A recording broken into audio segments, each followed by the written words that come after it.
Sharon was looking for a place to rent, and she spent hours and hours looking through different rooms and apartments. The prices were way out of her budget.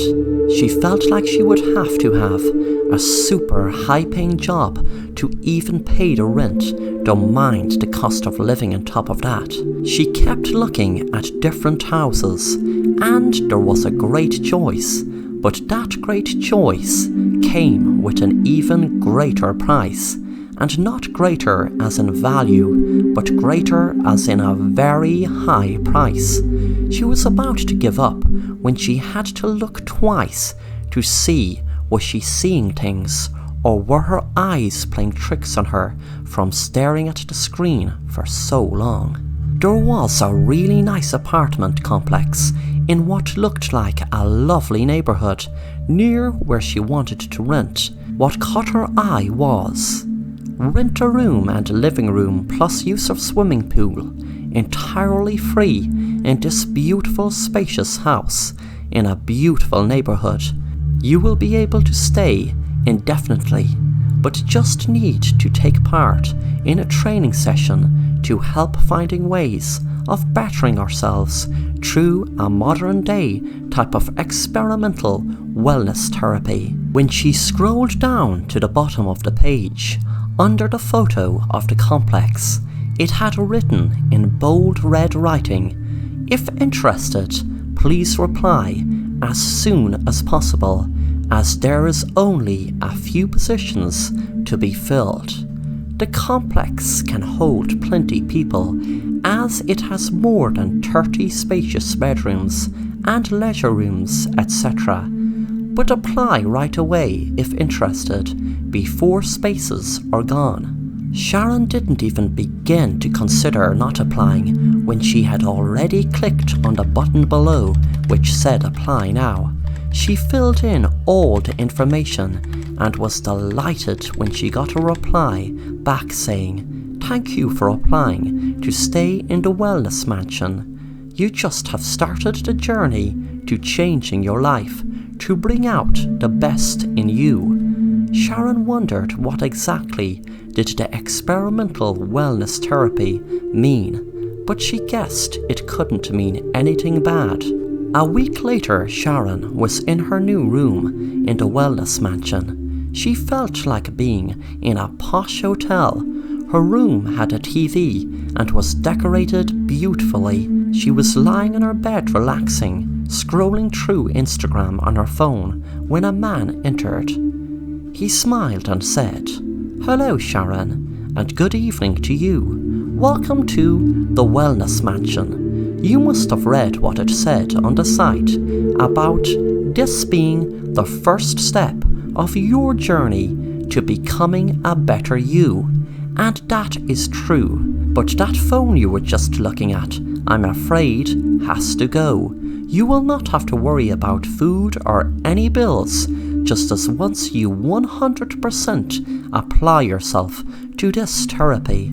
Sharon said, "Well, I'm afraid I need my phone, as I have to stay up to date with all my social media feeds. But don't worry, I won't be on my phone all the time." The man said, "I'm very sorry, dear. I need your phone right now, or else I'm afraid you need to exit this wellness mansion and make room for someone who will apply themselves fully to our rules." Sharon felt a pang of fear and dread, wondering what he meant by apply themselves fully to our rules.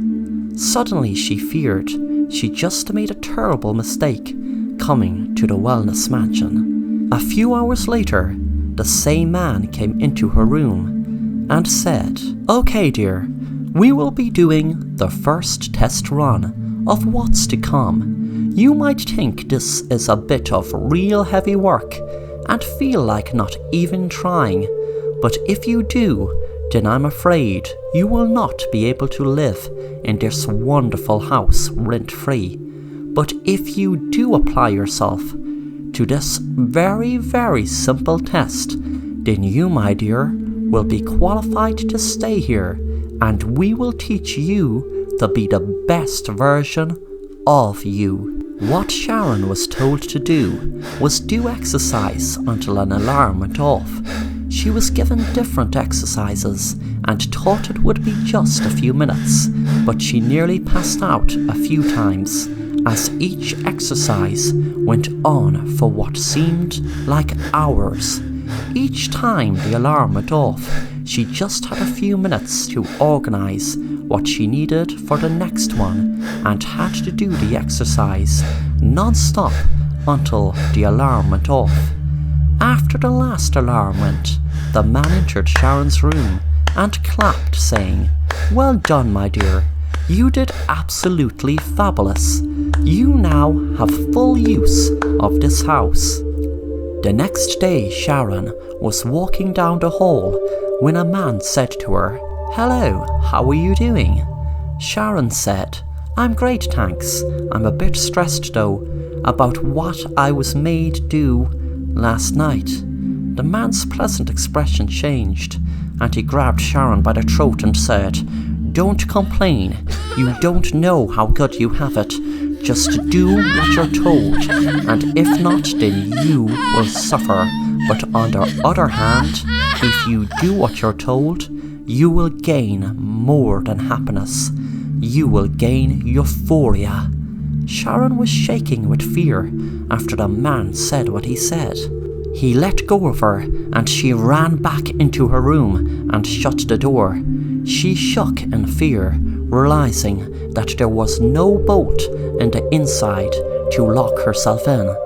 The next day, she was made do extreme exercises for hours and hours, and when she told them she wanted to go home, a man gave her a phone to scroll through the photos and said, "That is what happened the last person who wanted to go home." She nearly got sick when she saw different photos of a person being brutally tortured in different ways. There was a weird red siren in the background where the man was being tortured. She asked what was the siren there for. The man said, "Thanks for showing interest. Well, just put it this way. Hopefully you will never see that siren go red and flash, because if you do, then that's the end of you." Suddenly Sharon got her fork and stuck it in the man's eye while she stuck the knife in his neck and ran out the door. She was feeling lucky that no one was in the hall to stop her, and before she knew it, luckily she was outside, safe in the street. She ran across the road and an elderly lady said, "Oh my goodness, dear, what's wrong? Please come in, dear." Sharon was shouting, "Help me, call the police, please call the police," and was about to go in the door when she saw something in the window of the woman's house. It was a red siren. The man's words came flooding back to her. Hopefully she will never see the siren flash, because if she did, it was the end of her. Sharon had realized the woman must have been one of them. She ran down the street, but as she ran, she noticed on every single window, in every single house, there was a red siren flash. She panicked as she was surrounded by people all over the street, and she knew there was no escape.